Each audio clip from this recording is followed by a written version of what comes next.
السلام عليكم ورحمة الله وبركاته. الحمد لله رب العالمين، والصلاة والسلام على سيد الأنبياء والمرسلين نبينا محمد وعلى آله وصحبه أجمعين، أما بعد.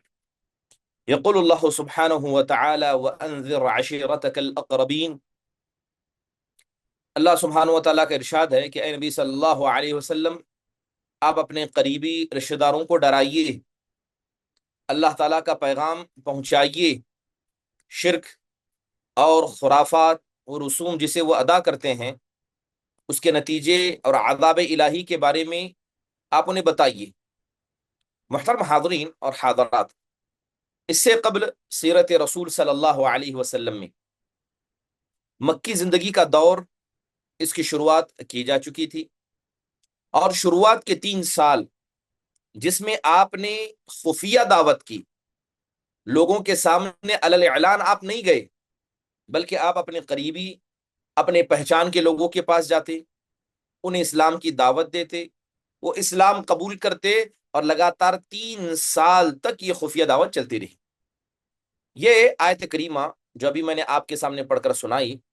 جب یہ نازل ہوتی ہے تو اس کے بعد آپ علیہ الصلوۃ والسلام کو کھلی تبلیغ، اظہار دعوت کا یہ پہلا حکم ثابت ہو جاتا ہے۔ اللہ تبارک و تعالیٰ نے آپ صلی اللہ علیہ وسلم سے کہا کہ آپ اپنے نزدیک ترین قرابت داروں کو، یعنی اپنے رشتہ داروں کو، آپ عذاب الہیہ سے ڈرائیے۔ یہ سورہ شعراء کی آیت کریمہ ہے۔ اس سورے میں سب سے پہلے حضرت موسیٰ علیہ الصلوۃ والسلام کا واقعہ بتایا گیا ہے کہ کس طرح حضرت موسیٰ کو نبوت ملی، پھر آخر میں انہوں نے بنی اسرائیل سمیت تمام لوگوں کو ہجرت کر کے فرعون اور قوم فرعون سے نجات پائی اور وہاں سے بچ کر نکل گئے، اور فرعون اور آل فرعون کا نتیجہ کیا ہوا، وہ کیسے پانی میں غرق ہو گئے، اس سب کا تذکرہ ہے۔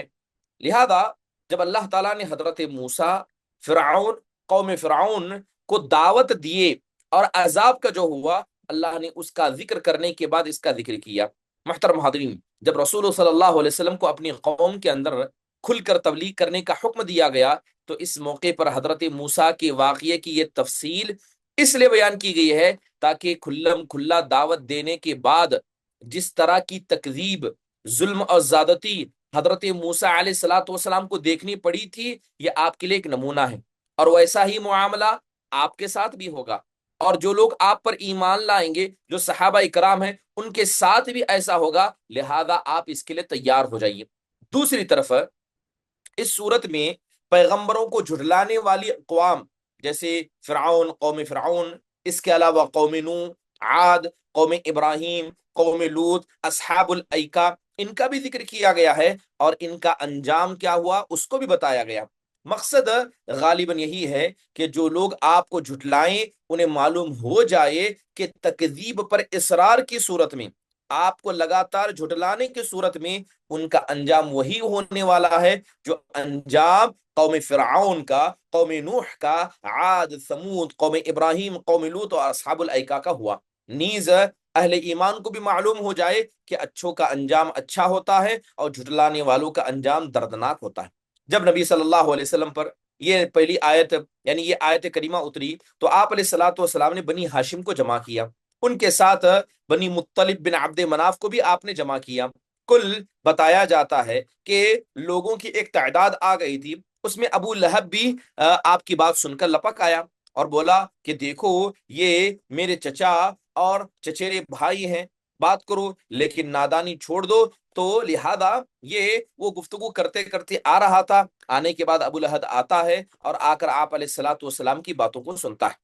آپ علیہ الصلوۃ والسلام کیا پیغام دینا چاہ رہے تھے اسے سنتا ہے، اس کے بعد کہتا ہے کہ دیکھو یہ تمہارے چچا اور چچیرے بھائی ہیں، بات کرو لیکن نادانی چھوڑ دو، اور یہ سمجھ لو کہ تمہارا خاندان سارے عرب سے مقابلے کی تاب نہیں رکھتا، اور میں سب سے زیادہ حقدار ہوں کہ تمہیں پکڑ لوں، بس تمہارے لیے تمہارے باپ کا خاندان ہی کافی ہے۔ اگر تم اپنی بات پر قائم رہے تو بہت آسان ہوگا کہ قریش کے سارے قبائل تم پر ٹوٹ پڑیں اور بقیہ عرب بھی ان کی امداد کریں، پھر میں نہیں جانتا کہ کوئی شخص اپنے باپ کے خانوادے کے لیے تم سے بھڑ کر اور تباہی کے باعث کیا ہے وہ ایسا کام کرے گا۔ اس پر نبی صلی اللہ علیہ وسلم نے خاموشی اختیار کر لی اور اس مجلس میں کوئی گفتگو نہ کی۔ اس کے بعد آپ نے انہیں دوبارہ جمع کیا اور ارشاد فرمایا کہ ساری حمد اللہ تبارک و تعالیٰ کے لیے ہے، کیونکہ وہ حمد کا حقدار ہے۔ پھر آپ نے اللہ تعالیٰ کے ذات پر بھروسے کا ذکر کیا اور کہا کہ میں گواہی دیتا ہوں کہ اللہ کے سوا کوئی عبادت کے لائق نہیں، وہ اللہ تنہا ہے، اس کا کوئی شریک نہیں۔ پھر آپ نے کہا کہ رہنما اپنے گھر کے لوگوں سے جھوٹ نہیں بولتا، اس خدا کی قسم جس کے سوا کوئی معبود نہیں، میں تمہاری طرف خصوصاً اور لوگوں کی طرف عموماً اللہ کا رسول بنا کر بھیجا گیا ہوں۔ بخدا تم لوگ اس طرح موت سے دوچار ہوگے جیسے تم سو جاتے ہو، اسی طرح اٹھائے جاؤ گے جیسے سو کر تم اٹھتے ہو، پھر جو کچھ تم کرتے ہو اس کا حساب لیا جائے گا، اس کے بعد تو ہمیشہ کے لیے جنت ہوگی یا ہمیشہ کے لیے جہنم ہوگی۔ اس پر ابو طالب نے اس پر کیا ہے، ابو طالب نے کہا نہ پوچھو، ہمیں تمہاری معاونت کس قدر پسند آئی، تمہاری نصیحت کس قدر قابل قبول ہے، اور ہم تمہاری بات کس قدر سچی مانتے ہیں۔ یہ تمہارے والد کا خانوادہ جمع ہے اور میں بھی اس کا ایک فرد ہوں، فرق بس اتنا ہے کہ میں تمہاری پسند کی تکمیل کے لیے ان سب سے پیش ہوں، لہذا تمہیں جس بات کا حکم ہوا ہے اسے تم انجام دو۔ بخدا میں تمہاری مسلسل حفاظت و اعانت کرتا رہوں گا، البتہ میری طبیعت عبد المطلب کا دین چھوڑنے پر راضی نہیں ہے۔ گویا ابو طالب نے صاف پیغام دیا کہ آپ ہمارے خاندان کے بچے ہیں، جو آپ کو صحیح لگتا ہے کیجئے، میں تو اپنے دین کو نہیں بدلوں گا، لیکن آپ جس کام کو لے کر آگے بڑھے ہیں میں برابر اس میں آپ کا ساتھ دوں گا۔ اور یہ بات آپ کو بتائی گئی تھی کہ ابو طالب ہوتے جنہوں نے اللہ کے نبی علیہ الصلوۃ والسلام کی پرورش کو اپنے ذمے لیا، اور ابو طالب کے والد عبد المطلب جو نبی صلی اللہ علیہ وسلم کی دادا تھے، یہ اللہ کے نبی علیہ الصلوۃ والسلام سے کس قدر محبت کرتے تھے۔ یہی محبت کا ایک اہم حصہ ابو طالب کے اندر بھی تھا۔ اسی بنیاد پر کہیں یا قوم کی عصبیت یا خاندانی عصبیت کی بنیاد پر کہیں، ابو طالب نے آپ علیہ الصلوۃ والسلام کی مدد کرنے کا کھل کر اعلان کر دیا، لیکن دین کو چھوڑ کر نبی صلی اللہ علیہ وسلم کی دین کو اپنانا، اس کا بھی ناقبول کرنے کا بھی حکم دیا۔ ابو لہب نے کہا خدا کی قسم یہ برائی ہے، اس کے ہاتھ دوسروں سے پہلے تم خود ہی پکڑ لو۔ اس پر ابو طالب نے کہا خدا کی قسم جب تک جان میں جان ہے ہم ان کی حفاظت کرتے رہیں گے۔ اب نبی صلی اللہ علیہ وسلم کا پیغام دھیرے دھیرے پھیلنے لگتا ہے۔ جب نبی صلی اللہ علیہ وسلم اچھی طرح اطمینان آپ نے کر لیا کہ اللہ کے دین کی تبلیغ کے دوران ابو طالب ان کی حمایت کریں گے، تو ایک روز آپ نے کوہ صفا پر چڑھ کر یہ آواز لگائی، یا صباح، ہائے صبح، یہ پکار سن کر قریش کے قبائل آپ کے پاس جمع ہو گئے۔ آپ نے انہیں خدا کی توحید اور اپنی رسالت، یوم آخرت پر ایمان لانے کی دعوت دی۔ اس واقعے کا ایک ٹکڑا صحیح بخاری میں حضرت ابن عباس رضی اللہ عنہ سے مروی ہے۔ کہتے ہیں کہ جب اللہ کے نبی علیہ الصلوۃ والسلام پر یہ آیت اتری وَأَنذِرْ عَشِيرَتَكَ الْأَقْرَبِينَ کہ آپ اپنے قریبی رشتہ داروں کو ڈرائیے، تو نبی کریم صلی اللہ علیہ وسلم کوہ صفا پر یعنی صفا پہاڑی پر آپ چڑھ گئے۔ وہاں قریش کے جتنے بڑے بڑے سردار تھے، ان کے قبیلے تھے، سب کو آپ نے لگائی، کہا اے بنی فہر، اے بنی عدی، یہاں تک کہ سب کے سب اکٹھا ہو گئے، حتیٰ کہ اگر کوئی آدمی خود نہ جا سکتا تو اس نے اپنے قاصد کو بھیجا،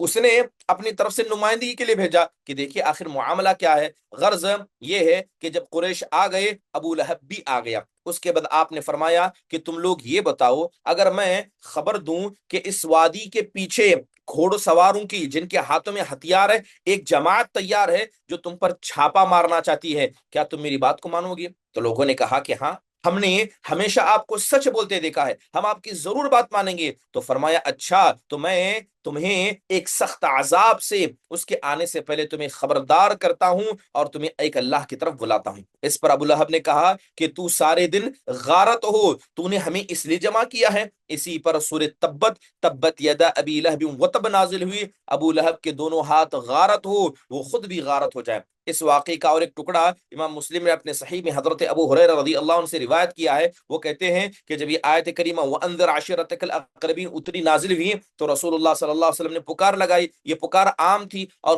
کچھ لوگوں کے لیے خاص بھی تھی۔ آپ نے کہا اے جماعت قریش، میں اپنے آپ کو جہنم سے بچانے کا حکم دیتا ہوں اور تمہیں بھی اپنے آپ کو جہنم سے بچانے کا حکم دیتا ہوں۔ اے بنی کعب، اپنے آپ کو جہنم سے بچاؤ۔ اے محمد کی بیٹی فاطمہ، تم اپنے آپ کو جہنم سے بچاؤ، کیونکہ میں تمہیں اللہ کی گرفت سے بچانا کا اختیار نہیں رکھتا۔ البتہ تم لوگوں سے نسبت و قرابت کے تعلقات ہیں جن میں باقی ہیں وہ تر و تازہ رکھنے کی کوشش کریں۔ یہ نبی کریم صلی اللہ علیہ وسلم کی دعوت کا پہلا ایسا مرحلہ تھا کہ آپ نے اپنے قریبی رشتہ داروں کو علل اعلان لوگوں کے سامنے کھڑے ہو کر اپنی رسالت کی تصدیق کرنے کا حکم دیا، جس میں خاندانی عصبیت بھی نظر آئی، قبالی عصبیت بھی نظر آئی، اور نبی کریم صلی اللہ علیہ وسلم کا یہ پیغام بھی لوگوں تک پہنچا۔ جب یہ آواز دھیرے دھیرے سارے مکہ میں گونجنے لگی اور سب جگہ سنائی دینے لگی تو اللہ تعالیٰ کا اور ایک حکم صادر ہوتا ہے۔ اللہ تعالیٰ کہتا ہے فَاسْدَعْ بِمَا تُؤْمَرْ وَأَعْرِضْ عَنِ الْمُشْرِكِينَ، جو آپ کو حکم ملا ہے اسے کھول کر لوگوں کے سامنے بیان کر دیجئے، اور اگر مشرکین آپ کے سامنے آ کر کھڑے ہو جائیں اب اپنے چہرے کو پھیر لیجئے۔ اس کے بعد رسول اللہ صلی اللہ علیہ وسلم نے شرک کی خرافات کا پردہ چاک کرنا شروع کیا۔ آپ نے بتوں کی حقیقت کو لوگوں کے سامنے بولنا شروع کیا، ان کی قدر و قیمت جو لوگوں کی نگاہ میں ہے کتنی غلط ہے آپ نے اسے بتانا شروع کیا۔ آپ مثالیں دے دے کر لوگوں کو سمجھاتے کہ کس قدر یہ تمہارے بت عاجز ہیں، یہ ناکارہ ہیں، دلیلیں دیتے اور کھل کر ان کی گمراہیوں کو واضح کرتے۔ مکہ ایک ایسی آواز سن کر جس میں مشرکین اور بت پرستوں کو گمراہ کہا گیا ہے، احساس غضب سے پھٹ پڑا اور شدت غم وہ غصے سے بےتاب کھانے لگا، گویا بجلی کا ٹکڑا ان پر گر پڑا جس نے پرسکون فضا کو کیا ہے ہلا کر رکھ دیا۔ اس لیے قریش اس اچانک سے گرنے والے انقلاب کے جھٹکے سے نہ کھڑے ہو پائے۔ قریش اٹھ پڑے کیونکہ انہیں یہ پتا تھا کہ غیر اللہ کو الوہیت کا انکار اور رسالت و آخرت پر ایمان لانے کا مطلب یہ ہے کہ اپنے آپ کو مکمل طور پر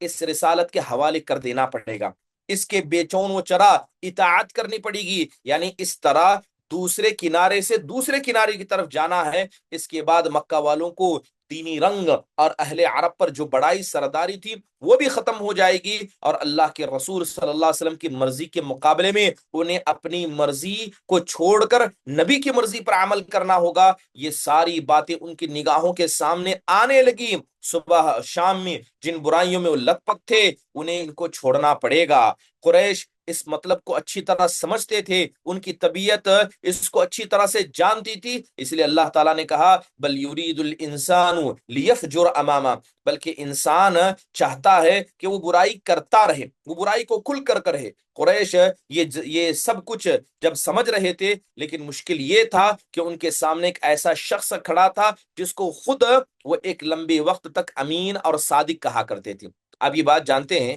کہ نبی کریم صلی اللہ علیہ وسلم کے کریمانہ اخلاق ایک عرصے تک آپ علیہ الصلوۃ والسلام جیسا شخص انہوں نے نہیں دیکھا تھا۔ آخرکار اگر ایک ایسا شخص جو اتنا نیک ہے، سچا ہے، امانت دار ہے، لوگوں میں اس کی بڑی عزت ہے، ایسی بات کہے کہ سارا معاشرہ ہل جائے۔ کافی غور کے بعد ایک راستہ سمجھ میں آیا کہ آپ کے چچا ابو طالب کے پاس جایا جائے اور ان سے مطالبہ کیا جائے کہ وہ آپ کو آپ کے کام سے روک دیں۔ پھر انہوں نے اس مطالبے کو حقیقت و واقعات میں بدلا، لہذا وہ گئے اور جا کر ابو طالب کے سامنے کہا کہ یہ ہمارے بتوں کو جو برا بلا کہتے ہیں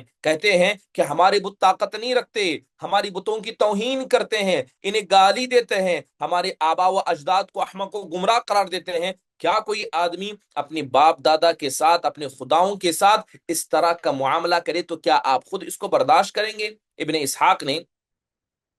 سیرت ابن اسحاق میں اشراف قریش سے چند آدمی ابو طالب کے پاس گئے، یہ قصہ ذکر کیا ہے اور بولے کہ ابو طالب، آپ کے بھتیجے نے ہمارے خداؤں کو برا بلا کہا ہے، ہمارے دین کو عیب لگایا ہے، ہماری عقلوں کو حماقت والا قرار دیا ہے اور ہمارے باپ دادا کو گمراہ قرار دیا ہے، لہذا آپ انہیں ان سے روک دیں، یہ ہمارے درمیان سے ہٹ جائیں، کیونکہ آپ بھی ہماری طرح ان کے دین سے مختلف ہیں، ہم ان کے معاملے میں آپ کی بھی رائے لینا چاہتے ہیں۔ اس کے جواب میں ابو طالب نے نرم بات کہی اور رازدارانہ لب و لہجے اختیار کرتے ہوئے چنانچہ وہ واپس گئے اور رسول صلی اللہ علیہ وسلم سے اپنے سابقے طریقے پر زندگی گزارنے کا انہیں حکم دیا اور کہا کہ یہ جو دین آپ پھیلا رہے ہیں اس کو آپ روک دیں۔ انہی دنوں قریش کے سامنے ایک اور مشکل آ گئی کہ ابھی کھلم کھلا تبلیغ کو چند ہی دن گزرے تھے یا چند ہی مہینے گزرے تھے کہ حج کا موسم قریب آ گیا۔ قریش کو معلوم تھا کہ جب عرب کے وفود کی آمد شروع ہوگی، اس لیے وہ ضروری سمجھتے تھے کہ نبی صلی اللہ علیہ وسلم کے متعلق کوئی ایسی بات کہیں کہ جس کی وجہ سے اہل عرب کے دلوں میں آپ کی تبلیغ کا اثر پڑ جائے۔ چنانچہ وہ اس بات پر گفتگو کرنا ہی نہیں چاہتے تھے، بلکہ ولید بن مغیرہ کے پاس اکٹھا ہوئے۔ ولید نے کہا کہ اس بارے میں تم سب لوگ ایک رائے اختیار کر لو کہ تم سب باہمی کوئی اختلاف نہیں ہونا چاہیے، خود تمہارا ایک ہی آدمی دوسرے آدمی کو نہ جھٹلائے اور ایک ہی بات دوسرے کی کوئی نہ کاٹے۔ لوگوں نے کہا کہ آپ ہی کہیے۔ اس نے کہا تم نہیں، تم لوگ کہو، میں سنوں گا۔ اور اس کے بعد چند مشورے ہوئے۔ ولید نے کہا کہ نہیں۔ لوگوں نے کہا کیا ہم اس کو کاہن کہیں؟ یعنی اللہ کے نبی علیہ الصلوۃ والسلام کے بارے میں بات ہو رہی ہے۔ لوگوں نے کہا کہ ہم آپ کو کاہن کہتے ہیں۔ ولید نے کہا کہ نہیں، بخدا وہ کاہن نہیں ہے، ہم نے کاہنوں کو دیکھا ہے، اس شخص کے اندر نہ کاہنوں جیسی وہ آوازیں ہیں نہ ان جیسی قیافہ شناسی ہے۔ لوگوں نے کہا تب ہم کہیں گے کہ وہ پاگل ہے۔ ولید نے کہا کہ نہیں، وہ پاگل بھی نہیں ہے، ہم نے پاگل بھی دیکھے ہیں، ان کی کیفیت کو بھی دیکھا ہے۔ اس شخص کے اندر نہ پاگلوں جیسا دم گھٹنے والی کیفیت ہے، بلکہ اس کی حرکت سیدھی ہے، بات کرنے کا طریقہ ہے۔ لوگوں نے کہا تب ہم کہیں گے کہ وہ شاعر ہے۔ ولید نے کہا کہ وہ شاعر بھی نہیں ہے، وہ شاعروں کے یہاں جو رز ہے، مقبوض ہے، مبسوط ہے، جو الگ الگ قسم کی گفتگو کا طریقہ ہے، وہ بہرحال وہ جو گفتگو کرتے ہیں وہ شعر نہیں ہے۔ لوگوں نے کہا تب ہم کہیں گے کہ وہ جادوگر ہے۔ ولید نے کہا کہ یہ شخص جادوگر بھی نہیں ہے، ہم نے جادوگروں کو بھی دیکھا ہے، یہ شخص نہ جھاڑ پھونک کرتا ہے نہ گانٹی باندھتا ہے۔ لوگوں نے تک کہا کہ اگر اتنا سب محمد بن عبداللہ کے بارے میں ہم نہیں کہہ سکتے تو تب ہم کیا کہیں گے؟ ولید نے کہا خدا کی قسم اس کی بات بڑی شیرین ہے۔ ولید بن مغیرہ جس کے پاس سب آئے ہیں، نبی صلی اللہ علیہ وسلم کی دعوت کو روکنے کا تذکرہ چل رہا ہے، ولید خود آپ کی تعریف کرتے ہوئے کہتا ہے خدا کی قسم اس کی بات شیرین یعنی بالکل مٹھاس ہے، اس کی جڑیں پائیدار ہیں، اس کی شاخیں پھلدار ہیں، تم جو بھی بات کہو گے لوگ اسے غلط اور باطل سمجھیں گے، البتہ اس کے بارے میں سب سے مناسب بات یہ ہوگی کہ ہم یہ کہیں گے کہ وہ جادوگر ہے، اس نے ایسا کلام پیش کیا ہے جس میں جادو ہے، اس سے باپ بیٹے، بھائی بھائی، شوہر بیوی، قبیلے میں پھوٹ پڑ رہی ہے، لوگ جدا ہو رہے ہیں۔ لہذا سب لوگوں نے اتفاق کیا کہ جب بھی عرب کے وفود باہر سے حج کرنے کے لیے مکہ میں آئیں گے اور انہیں پتا تھا کہ اللہ کے نبی ان تک دعوت پیش کریں گے، تو کہا کہ ہم چھوٹے بڑے سب مل کر یہ کہیں گے کہ محمد بن عبداللہ صلی اللہ علیہ وسلم یہ جادوگر ہیں، ان سے بات نہ سننا۔ بعض روایتوں میں یہ بھی آیا ہے کہ جب ولید نے لوگوں کو یہ ساری تجویزیں رد کر دی تو لوگوں نے کہا آپ ہی بے داغ پیش کیجئے، کہ آپ ہی بتائیے کہ ہم کو کیا کہنا چاہیے۔ ولید بڑا سوچ میں پڑ گیا تھا، اس کے بعد سوچ کر اس نے اپنی رائے کا اظہار کیا تھا۔ اس معاملے میں ولید کے متعلق سورہ مدثر کی 16 آیات 11 سے لے کر 26 نازل ہوئی، جس میں چند آیات کے اندر اس کے سوچنے کی کیفیت کا نقشہ کھینچا گیا۔ اللہ تعالیٰ کہتے ہیں انہ فکر وقدر فقتل کیف قدر ثم قتل کیف قدر ثم نظر ثم عبس وبصر ثم ادبر واستكبر فقال ان هذا الا سحر يؤثر ان هذا الا قول البشر۔ اس نے سوچا اور اندازہ لگایا، وہ غارت ہو اس نے کیسا اندازہ لگایا، پھر دوبارہ غارت ہو اس نے کیسا اندازہ لگایا، پھر اس نے اپنی نظر کو دوڑایا، اپنی پیشانی کو سکوڑا، منہ کو بنایا، پھر پلٹا، تکبر کیا، آخرکار وہ یہ نرالے اس نے یہ کہا یہ تو ایک نرالا جادو ہے جو پہلے سے نقل ہوتے آ رہا ہے، بحد یہ انسان کا کلام ہے۔ بہرحال یہ قرار طے پائی، سب نے اس بات پر اتفاق کیا۔ کچھ کفار مکہ عازمین حج کے مختلف راستوں پر بیٹھ گئے، یعنی جہاں جہاں سے حاجی آ سکتے تھے ان راستوں پر بیٹھ گئے، اور وہاں سے ہر گزرنے والے کو آپ صلی اللہ علیہ وسلم کے خطرے سے وہ لوگوں کو آگاہ کرتے اور آپ کے بارے میں تفصیل سنایا کرتے۔ اس کام میں سب سے زیادہ پیش خود ابو لہب تھا، ٹھیک ہے، اور یہ کون تھا؟ آپ کا چچا تھا۔ وہ حج کے ایام میں لوگوں کے ڈیروں میں جاتا، جہاں ٹینٹ لگے جاتے ہیں، عکاز مجنہ، ذل مزاج، یہ مکہ میں لگنے والے الگ الگ جگہ کے بازار تھے، وہاں جب اللہ کے نبی علیہ الصلوۃ والسلام دعوت و تبلیغ کرنے جاتے تو یہ آپ کے پیچھے پیچھے لگا رہا تھا اور کہتا لوگوں یہ جھوٹا آدمی ہے، یہ ہمارے باپ دادا کے دین کو چھوڑ کر بے دین ہو چکا ہے، اس کی بات کو تم نہ ماننا۔ اس دوڑ دھوپ کا نتیجہ یہ نکلا کہ وہ اللہ کے نبی علیہ الصلوۃ والسلام کے پیچھے دوڑتا تھا اور اللہ کے نبی صلی اللہ علیہ وسلم نے اپنی بات کو نہیں روکا، بلکہ لگاتار اللہ کے نبی صلی اللہ علیہ وسلم اپنی بات کو لوگوں کے سامنے کرتے رہے۔ اب دیکھیے یہ حج کے موسم میں مشرکین مکہ نے پوری پری پلاننگ کی کہ کیسے آپ کے بارے میں جھوٹ پھیلایا جائے، کیسے آپ کی دعوت سے روکا جائے۔ یہ سب ہوا جب آپ دعوت کے لیے نکلتے تب بھی آپ کو پریشان کرتے، ابو لہب تو آپ کو کنکریاں مارتا تھا، لیکن اللہ کے نبی علیہ الصلوۃ والسلام نے ان دنوں میں جو محنت کی،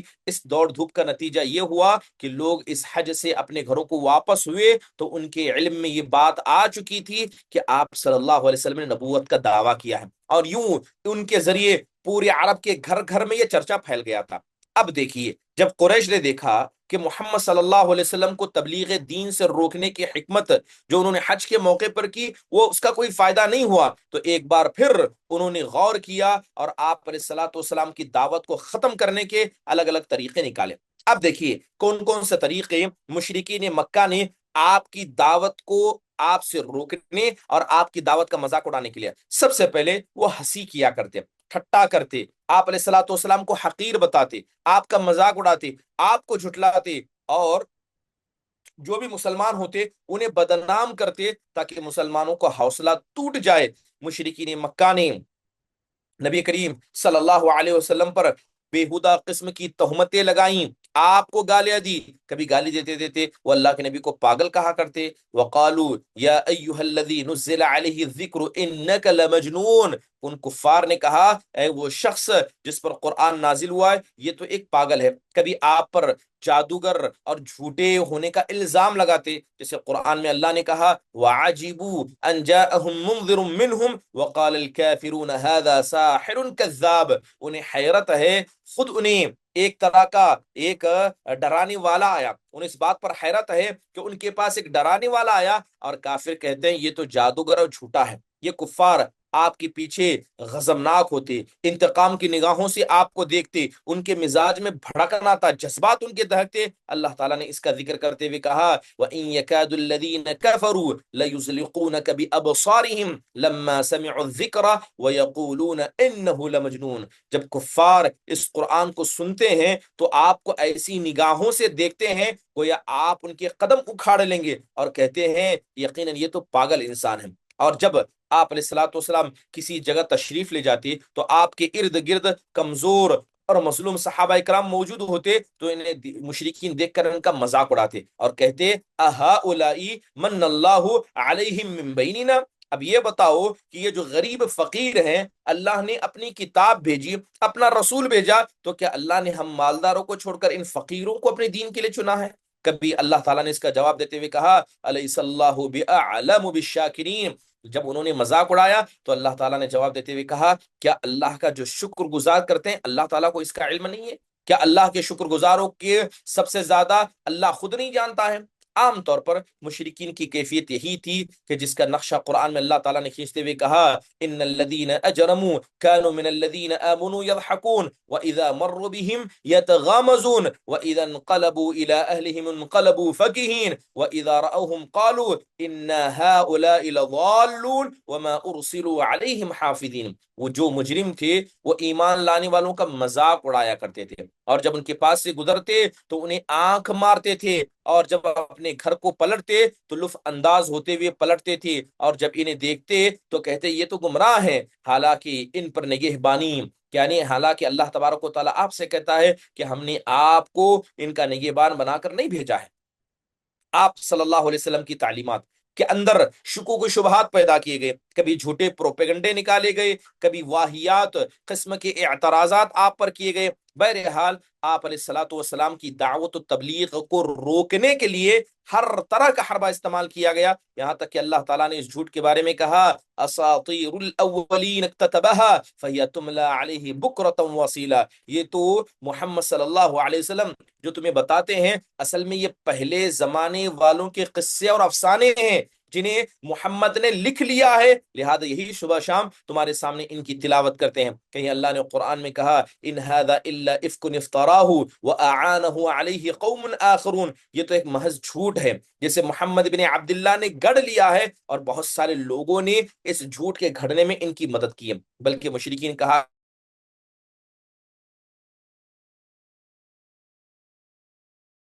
وہ انسان کون ہے؟ بس اوقات رسول اللہ صلی اللہ علیہ وسلم پر اعتراض کر دے، ما لهذا الرسول یاکل الطعام ویمشی فی الاسواق، یہ کیسا رسول ہے جو ہماری طرح کھاتا ہے اور بازاروں میں گھومتا ہے۔ دیکھیں کہ آپ غور کریں کہ مشرکین مکہ نے ہر چھوٹی چھوٹی چیز پر اعتراض کیا۔ اب بتائیے کہ اللہ کے نبی علیہ الصلوۃ والسلام انسان ہے اور آپ کو نبی بنایا گیا تو اس پر اعتراض، آپ انسان ہیں اس پر اعتراض کہ آپ نبی ہیں تو بازار میں کیسے گھوم سکتے ہیں، آپ نبی ہیں تو کھانا کیسے کھا سکتے ہیں، یعنی ایسی چھوٹی چیزیں ہیں جسے ایک انسان کرتا ہے، مشرکین مکہ نے اس کو بھی ٹارگٹ بنایا، بلکہ مشرکین مکہ نے بھی کیا ہے اس کے ساتھ کیا۔ یہ تو دو طریقے بھی، تیسرا طریقہ ان کے محاذ آرائی کا تیسری صورت یہ تھی کہ یہ لوگ افسانوں سے قرآن کا مقابلہ کرتے اور لوگوں کو اس سے الجھاتے اور پھنسائے رکھتے۔ چنانچہ نضر بن حارث کا واقعہ ہے کہ اس نے ایک بار قریش سے کہا، قریش کے لوگوں، خدا کی قسم تم پر ایسی آفت آن پڑی ہے کہ تم لوگ اب تک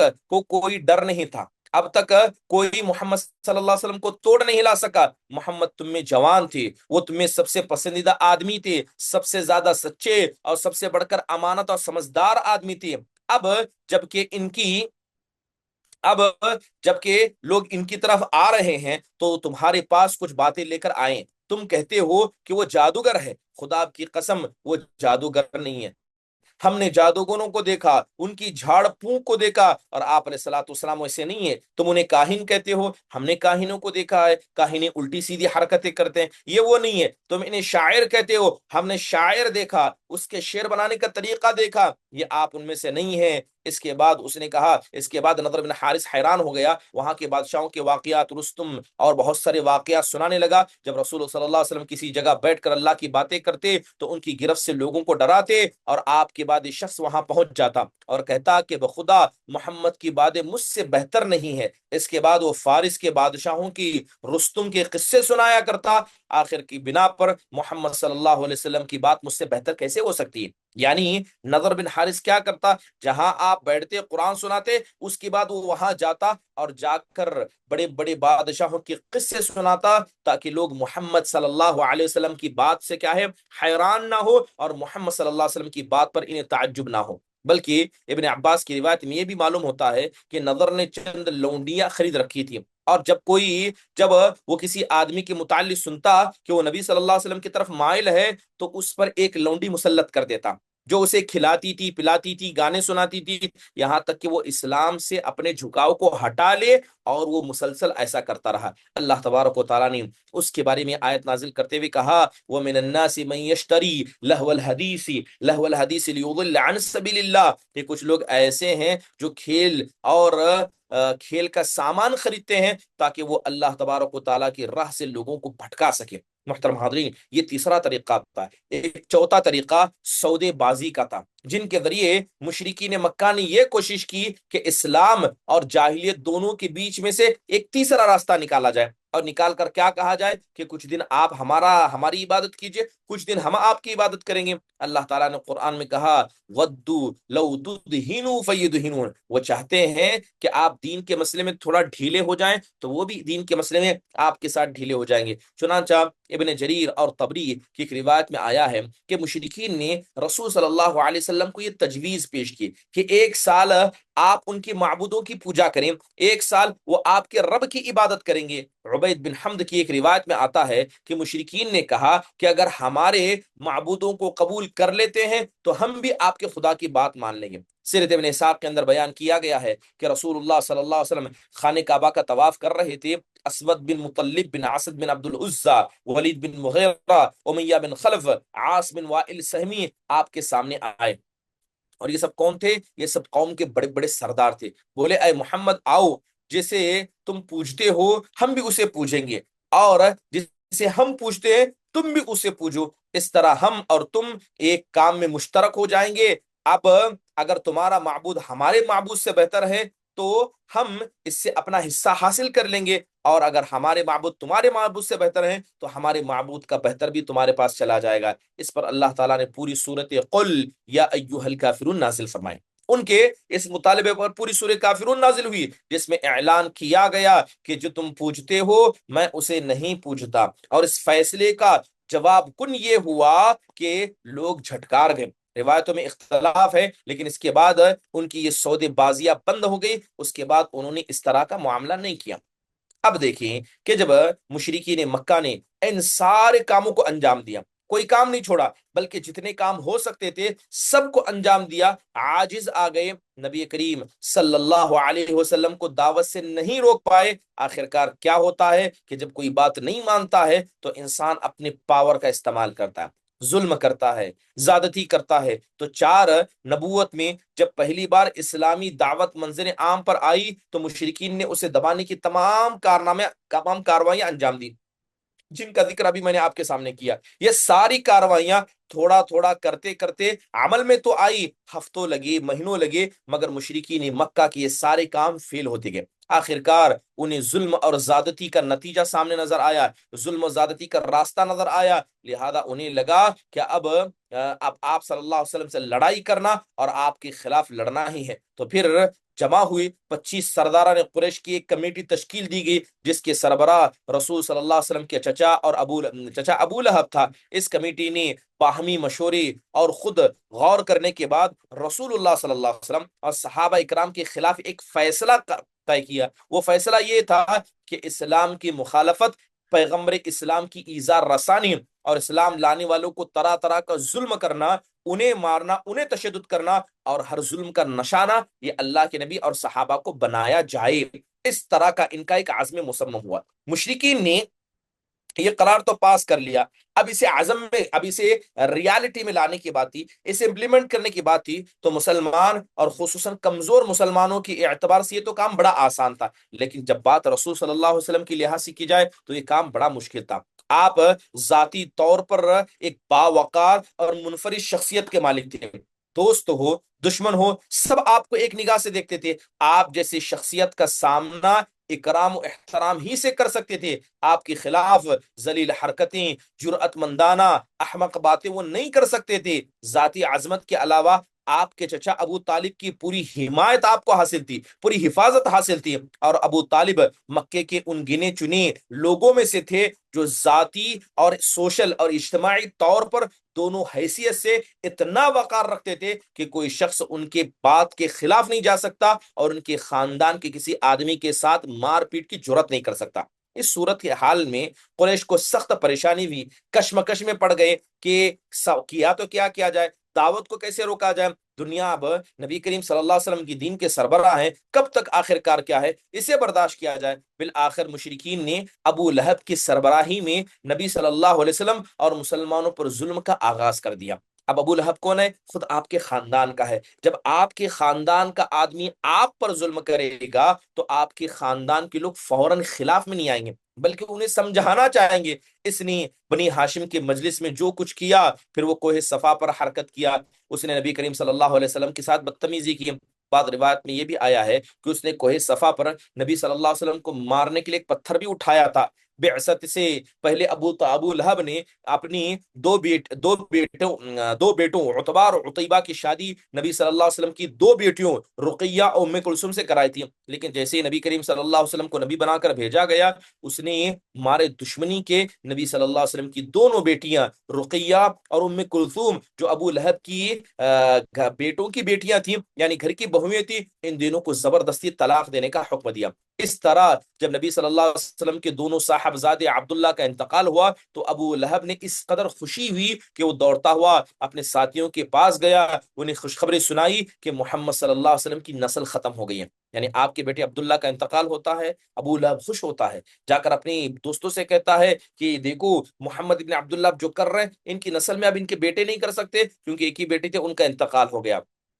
یہ بھی بات گزر گئی کہ ایام حج میں ابو لہب نے کس طرح آپ علیہ الصلوۃ والسلام کی بازار میں جاتا، آپ کو جھٹلاتا، آپ کو مارا کرتا، بلکہ طارق بن عبداللہ محاربی کی روایت میں معلوم ہوتا ہے کہ یہ شخص یہ نہیں کہتا کہ صرف جھوٹا ہے، بلکہ آپ صلی اللہ علیہ وسلم کو پیچھے سے پتھر بھی مارتا تھا، اور بسا اوقات وہ پتھر اتنا مارتا کہ نبی کریم صلی اللہ علیہ وسلم کے سر سے اور پیٹھ سے خون بہتے بہتے آپ علیہ الصلوۃ والسلام کی ایڑیوں تو خون پہنچ جاتا تھا، اور وہ اس قدر اللہ کے نبی کو مارا کرتا تھا۔ ظاہری بات ہے مارنے والا چھوٹے پتھر سے نہیں تھا، بڑے پتھر سے مارا کرتا تھا۔ ابو لہب کی بیوی ام جمیل، جس کا نام اروا تھا، جو حرب بن امیہ کی بیٹی اور ابو سفیان کی بہن تھی، وہ بھی نبی صلی اللہ علیہ وسلم کی دشمنی میں اپنے شوہر سے پیچھے نہیں تھی، چنانچہ وہ نبی صلی اللہ علیہ وسلم کے راستے میں اور دروازوں پر رات میں کانٹے ڈال دیا کرتی تھی، خاصی اور زبان کے اعتبار سے بڑی بدتمیز تھی، چنانچہ نبی صلی اللہ علیہ وسلم کے خلاف بد زبانی کرنا، لمبی چوڑی جھوٹی باتیں آپ کے بارے میں کہنا، فتنے کی آگ بھڑکانا اور خوفناک جنگ کو اغدا کرنے کی کوشش کرنا۔ اس لیے قرآن میں اللہ تعالیٰ نے اس کو حمالۃ الحطب یعنی لکڑی ڈھونے والے کا لقب دیا۔ جب اسے معلوم ہوا کہ اس کی اور اس کی شوہر کی مذمت میں قرآن کی ایک آیت بلکہ ایک مکمل صورت نازل ہوئی ہے، تو وہ رسول اللہ صلی اللہ علیہ وسلم کی تلاش کرتے ہوئے آئی۔ آپ صلی اللہ علیہ وسلم خانہ کعبہ کے پاس مسجد حرام میں تشریف فرما تھے، ابو بکر صدیق رضی اللہ عنہ بھی اس وقت موجود تھے۔ یہ مٹھی بھر پتھر لے کر آئی، سامنے کھڑی ہوئی، تو اللہ تعالیٰ نے اس کی نگاہ یعنی اللہ تعالیٰ نے اس کی نگاہ پکڑ لی، اور وہ رسول صلی اللہ علیہ وسلم کو نہ دیکھ سکی، صرف حضرت ابو بکر رضی اللہ عنہ کو دیکھ رہی تھی۔ اس نے سامنے پہنچتے ہی سوال کیا، ابو بکر تمہارا ساتھی کہاں ہے؟ مجھے معلوم ہوا ہے کہ وہ میری برائی بیان کرتا ہے، بخدا اگر میں اسے پا گئی تو اس کے منہ پر یہ پتھر دے کر ماروں گی۔ دیکھو اللہ تبارک و تعالیٰ نے کیا ہے کتنا عجیب کارنامہ کرایا کہ اللہ کے نبی وہاں موجود ہیں، مگر ام جمیل اللہ کے نبی کو نہیں دیکھ پائی، حضرت ابو بکر موجود ہیں اور وہ ابو بکر رضی اللہ عنہ سے گفتگو کر رہی ہے، اتنا کہہ کر وہ وہاں سے چلی گئی۔ ابو بکر رضی اللہ عنہ نے کہا، یا رسول اللہ کیا اس نے آپ کو نہیں دیکھا؟ آپ صلی اللہ علیہ وسلم نے فرمایا، اس نے مجھے نہیں دیکھا، اللہ تعالیٰ نے اس کی نگاہ کو پکڑ لیا تھا۔ اسی طرح بزار کی ایک روایت کے اندر آتا ہے کہ اس میں اتنا مزید اضافہ ضرور ہے کہ جب وہ حضرت ابو بکر صدیق رضی اللہ عنہ کے پاس کھڑی ہوئی تھی تو اس نے کہا، ابو بکر تمہارے ساتھی نے میری برائی بیان کی ہے۔ ابو بکر نے کہا، نہیں، اس عمارت کے رب کی قسم وہ شعر کہتے ہیں، نہ ایسی زبان وہ کبھی کہتے ہیں، نہ وہ شعر کہتے ہیں کہ برائی بیان کرے، نہ ایسی زبان استعمال کرتے، تم نے جو کہا وہ ایسا نہیں ہو سکتا۔ ابو لہب اس کے باوجود بھی یہ ساری حرکتیں برابر کرتا تھا، وہ رسول صلی اللہ علیہ وسلم کا چچا اور پڑوسی بھی تھا، اس کا گھر آپ کے گھر سے بالکل جڑا ہوا تھا، اس طرح آپ کے دوسرے پڑوسی بھی آپ کے گھر کے اندر آ کر آپ کو صلی اللہ علیہ وسلم کو ستایا کرتے۔ سیرت ابن اسحاق کا بیان ہے کہ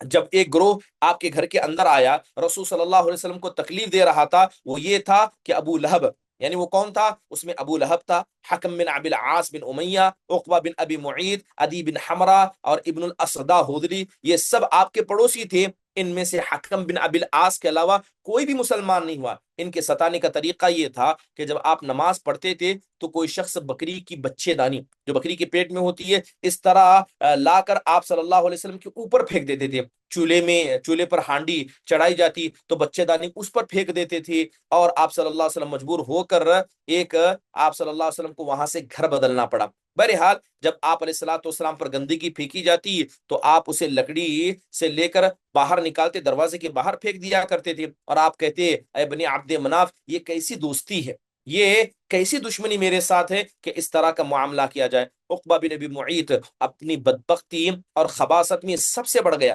چنانچہ صحیح بخاری کے اندر آتا ہے، حضرت عبداللہ بن مسعود کہتے ہیں کہ نبی صلی اللہ علیہ وسلم بیت اللہ کے پاس نماز پڑھ رہے تھے، اور ابو جہل اس کے کچھ رفقا، کچھ ساتھی بیٹھے ہوئے تھے۔ اتنے میں بعض روایتوں کے اندر بعض لوگوں نے کہا کہ کون ہے جو فلا فلا قبیلے میں جو اونٹنی کٹی ہے اس کی اوجڑی لائے اور محمد صلی اللہ علیہ وسلم جب سجدے میں جائیں تو ان کی پیٹھ پر ڈال دے۔ اس وقت اس بدبخت شخص عقبہ بن ابی معیط اٹھا اور وہ اوجڑی لانے کے لیے چلا گیا۔ جب نبی صلی اللہ علیہ وسلم سجدے میں گئے تو وہ لے کر آتا ہے اور آپ کی پیٹھ پر اور دونوں کندھوں کے درمیان اس کو ڈال دیتا ہے۔ یہ سارا ماجرا سب دیکھ رہے تھے، ہنس رہے تھے اور نبی صلی اللہ علیہ وسلم کا مذاق اڑا رہے تھے۔ حضرت عبداللہ بن مسعود فرماتے ہیں اس کے بعد وہ ہنسی کے مارے ایک دوسرے پر گرنے لگ گئے اور رسول صلی اللہ علیہ وسلم سجدے میں ہی پڑے ہیں، سر نہیں اٹھا پا رہے تھے، یہاں تک کہ فاطمہ رضی اللہ عنہا آئیں اور آپ کے پیٹھ سے اوجڑی ہٹا کر اس کو پھینک دیا، پھر آپ نے سر اٹھایا، اس کے بعد پھر 3 بار فرمایا اللہم علیک بقریش، آپ نے بد دعا کی، کہا کہ اللہ تعالیٰ تو قریش کو پکڑ لے۔ جب آپ کی بد دعا گری، آپ نے جیسی بد دعا کی تو سب کے سب تھرا گئے، خاموش ہو گئے، کیونکہ ان کا عقیدہ تھا کہ اس شہر میں دعائیں قبول ہوتی ہیں۔ اس کے بعد جب آپ نے نام لے کر بد دعا کی، ابو جہل پکڑا جائے، عتبہ بن ربیہ، شیبہ بن ربیہ، ولید بن عتبہ، امیہ بن خلف، عقبہ بن یزید پکڑا جائے، آپ نے نام لے لے کر، بلکہ 7 نام آپ نے لیے، روایتوں کے مطابق ہے کہ 7 نام لے کر آپ نے خانہ کعبہ میں بد دعا کی۔ حضرت عبداللہ بن مسعود کہتے ہیں اس ذات کی قسم جس کے ہاتھ میں میری جان ہے کہ میں نے دیکھا کہ جن لوگوں کا نام لے کر رسول صلی اللہ علیہ وسلم نے ان کی بد دعا کی تھی وہ سارے کے سارے پہلی جنگ میں بدر کے کنویں میں مرے پڑے تھے۔ سبحان اللہ، اللہ تبارک و تعالیٰ نے آپ کی زبان میں جس طرح تاثیر رکھی تھی، آپ اللہ کے محبوب بندے تھے، آپ کو ستانا حقیقت میں یا اپنی موت کو دعوت دینا تھا۔ حضرت عبداللہ بن مسعود کہتے ہیں مجھے پتا ہے کہ آپ نے کس کس کا نام لیا تھا، اور پہلی لڑائی جب غزوہ بدر ہوئی ان سب کو میں نے کنویں کے اندر مرا ہوا دیکھا تھا۔ امیہ بن خلف کا معاملہ تھا کہ جب رسول صلی اللہ علیہ وسلم کو دیکھتا تھا آپ کو گالی دیا کرتا تھا۔ اس کے بعد اللہ تعالیٰ نے آیت نازل کرتے ہوئے کہا وَيْلٌ لِكُلِّ ہُمَزَةٍ لُمَزَةٍ، کہ ہر لعن تان کرنے والے، برائی بیان کرنے والے ہی تباہ ہوں گے۔ سیرت ابن ہشام میں آتا ہے کہ ہمزہ اس آدمی کو کہا جاتا ہے جو لوگوں کے سامنے کھل کر گالی دیتا ہے، اپنی آنکھ ٹیڑھی کر کے گالی دیتا ہے۔ لمزہ کہا جاتا ہے جو لوگوں کے سامنے برائی بیان کرتا ہے۔ امیہ کا بھائی ابی بن خلف عقبہ بن ابی معیط کا بڑا گہرا دوست تھا۔ ایک بار عقبہ نے نبی کریم صلی اللہ علیہ وسلم کے پاس بیٹھ کر کچھ سنا، ابی کو معلوم تھا کہ اس نے عقبہ کو سخت کیا ہے یہ چیز ناپسند ہے اور اس کے اندر اس کا عتاب کیا گیا ہے۔ اس بنیاد پر وہ جا کر رسول صلی اللہ علیہ وسلم کی، اب دیکھیے ہوتا یہ ہے کہ یہ دونوں دوست تھے، ایک نے قرآن کو سنا، اب دوسرے دوست کو پتا چلتا ہے تو دوسرا دوست بڑا غصہ ہوتا ہے اور کہتا ہے کہ تم نے نبی صلی اللہ علیہ وسلم کی بات کو سنا ہے، تم جب تک، کون کہتا ہے؟ ابی بن خلف کہتا ہے کہ عقبہ بن معیط تم نے کیونکہ نبی صلی اللہ علیہ وسلم کی بات سنی ہے، جب تک تم جا کر نبی صلی اللہ علیہ وسلم کی منہ پر تھوک نہیں دو گے تب تک میں تم سے دوستی کو نہیں بڑھاؤں گا۔ خود ابی بن خلف نے 1-2 مرتبہ بوسیدہ ہٹی لا کر آپ علیہ الصلوۃ والسلام کے اوپر ڈال دی تھی اور ہوا میں پھونک کر کہا تھا کہ اللہ تبارک و تعالیٰ اس کو زندہ کرے گا، اور عقبہ بن معیط نے یہ بدبختی کا کام کیا بھی۔ اخنس بن شریف ثقفی بھی رسول صلی اللہ علیہ وسلم کا ستانے والوں میں تھا، قرآن میں اس کے کچھ اوصاف بیان کیے گئے۔ اللہ تعالیٰ کہتا ہے وَلَا تُطِعْ كُلَّ حَلَّافٍ مَّهِينٍ هَمَّازٍ مَّشَّاءٍ بِنَمِيمٍ مَّنَّاعٍ لِّلْخَيْرِ مُعْتَدٍ أَثِيمٍ عُتُلٍّ بَعْدَ ذَلِكَ زَنِيمٍ، تم بات نہ مانو کسی بھی قسم کھانے والے ذلیل اور لعن تان کرنے والے شخص کی، چغلیاں جو کھاتا ہے، بھلائی سے روکتا ہے، حد درجہ ظلم کرتا ہے، بدعملی کرتا ہے، اور یہی اس کی اصل ہے۔ ابو جہل کبھی کبھی رسول صلی اللہ علیہ وسلم کے پاس آ کر قرآن سنتا تھا لیکن بس سنتا تھا، ایمان اور اطاعت کے کوئی دائرہ اس کے پاس نہیں تھا۔ وہ رسول صلی اللہ علیہ وسلم کو اپنی بات سے اذیت پہنچاتا اور اللہ کی راہ سے روکا کرتا، پھر اپنی اس حرکت اور برائی پر اسے ناز بھی تھا۔ ابو جہل کو ناز تھا، وہ فخر کرتا تھا گویا اس نے کوئی قابل کارنامہ انجام دیا ہو۔ قرآن مجید میں بھی اس کے بارے میں اللہ تعالیٰ نے آیت نازل کرتے ہوئے کہا فلا صدق ولا صلی، نہ اس نے صدقہ کیا نہ اس نے نماز پڑھی بلکہ جھٹلایا، منہ پھیرا، پھر وہ اکڑا اور اپنے گھر والوں کے پاس گیا، تیرا خوب لائق ہے، کیا ہی خوب لائق ہے۔ اس شخص نے دن بھر جب نبی صلی اللہ علیہ وسلم کو نماز پڑھتے ہوئے دیکھا تو ایک مرتبہ اس نے آپ صلی اللہ علیہ وسلم کو روکنا چاہا۔ ایک بار نبی صلی اللہ علیہ وسلم مقام ابراہیم کے پاس تھے، نماز پڑھ رہے تھے تو اس کا گزر ہوا، وہ دیکھتے ہی بولا محمد کیا میں نے تجھے اس سے منع نہیں کیا تھا؟ ساتھ ہی دھمکی بھی دی۔ رسول صلی اللہ علیہ وسلم بھی ڈانٹ کر سختی سے آپ نے جواب دیا، پھر وہ کہنے لگا اے محمد صلی اللہ علیہ وسلم مجھے تم کیوں دھمکی دے رہے ہو؟ خدا کی قسم اس وادی مکہ میں میری محفل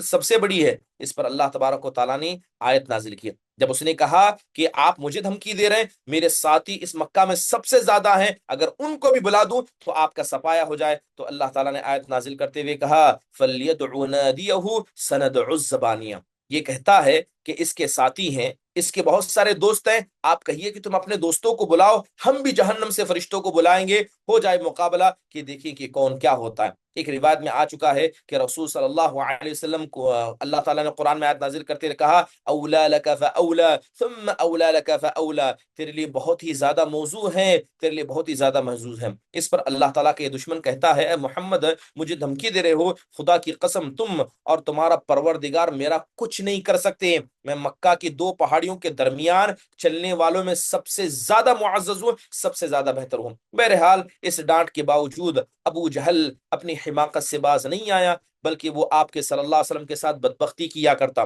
چنانچہ صحیح مسلم کے اندر آیا ہے، حضرت ابو ہریرہ کہتے ہیں کہ ایک بار سرداران قریش میں سے ابو جہل نے کہا کہ محمد صلی اللہ علیہ وسلم آپ حضرات کے روبرو اپنا چہرہ خاک آلود کرتا ہے۔ اس نے کہا کہ میں سب کے سامنے نبی صلی اللہ علیہ وسلم کا چہرہ خاک آلود کہوں گا۔ جواب دیا گیا کہ ہاں۔ اس نے کہا لات و عزا کی قسم اگر میں نے اس حالت میں اسے دیکھ لیا کہ وہ نماز پڑھ رہے ہیں تو ان کے سر پر، یعنی ان کے سر پر میں پیر رکھ کر رگڑوں گا یہاں تک کہ محمد ابن عبداللہ صلی اللہ علیہ وسلم کا چہرہ پورا مٹی سے بھر جائے۔ اس نے رسول صلی اللہ علیہ وسلم کو سچ میں ایک مرتبہ نماز پڑھتے ہوئے دیکھ لیا۔ اب اس کا ارادہ تھا کہ وہ آگے آئے اور آ کر نبی صلی اللہ علیہ وسلم کی گردن پر پیر رکھ کر آپ کو رگڑے، لیکن جیسے وہ اللہ کے نبی کے قریب آیا فوراً پیچھے ہٹ گیا، فوراً پیچھے ہٹ گیا۔ لوگوں نے کہا کہ کیا ہوا؟ تو کہنے لگا کہ میں دیکھ رہا ہوں میرے اور